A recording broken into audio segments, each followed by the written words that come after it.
ആഭ്യന്തര സുരക്ഷാ അന്വേഷണ സംഘത്തിലെ കോഴിക്കോട് റേഞ്ച് ഡിവൈഎസ്പിയായി സേവനമനുഷ്ഠിക്കുന്നതിനിടെയാണ് തലശ്ശേരി സബ് ഡിവിഷനിൽ ഡിവൈഎസ്പിയായി തിങ്കളാഴ്ച കാലത്ത് ചുമതലയേറ്റത്.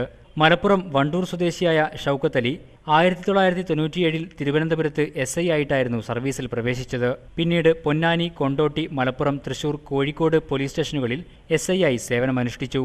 2002 പാനൂർ CI ആയി സേവനമനുഷ്ഠിച്ച ഷൌക്കത്ത് അലി രാഷ്ട്രീയ അക്രമങ്ങൾ അമർച്ച ചെയ്യുന്നതിൽ മുഖ്യ പങ്ക് വഹിച്ചു. ഇതിനിടെ പാനൂരിൽ ഇദ്ദേഹം താമസിച്ചിരുന്ന വീട് ആക്രമിച്ച സംഭവം വരെയുണ്ടായി. 2004 മലപ്പുറം വിജിലൻസ് CI ആയി സ്ഥലംമാറ്റം ലഭിച്ചു. പിന്നീട് 2006 മലപ്പുറം CI ആയി. 2008 DYSP ആയി സ്ഥാനക്കയറ്റം ലഭിച്ചത്. ഇരിട്ടിയിലായിരുന്നു ചുമതല.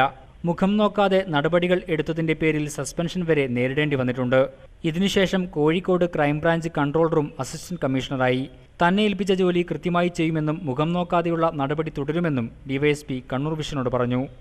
എനിക്ക് ഈ ജില്ലയിൽ മുൻപും ഞാൻ പാനൂരും ഇരിട്ടിയിലൊക്കെ ജോലി ചെയ്തിട്ടുണ്ട്. എന്നെ വീണ്ടും ഏൽപ്പിച്ച ഉത്തരവാദിത്തം ഞാനത് കൃത്യമായിട്ട് ചെയ്യും. അതിലെനിക്ക് മറ്റൊരു പരിഗണനകളും ഉണ്ടായിരിക്കുന്നതല്ല. ഒരിടവേളയ്ക്ക് ശേഷമാണ് ഷൌക്കത്ത് അലി വീണ്ടും ജില്ലയിലെത്തുന്നത്. രാഷ്ട്രീയ അക്രമങ്ങൾ തലപൊക്കിയ പാനൂരിലും തലശ്ശേരിയിലും DYSP ഷൌക്കത്ത് അലിയുടെ പുതിയ വരവ് പോലീസ് വകുപ്പിനടക്കം ഊർജം പകരുമെന്ന കാര്യത്തിൽ സംശയമില്ല. റംഷീദ് ഇല്ലിക്കൽ, കണ്ണൂർ വിഷൻ, തലശ്ശേരി.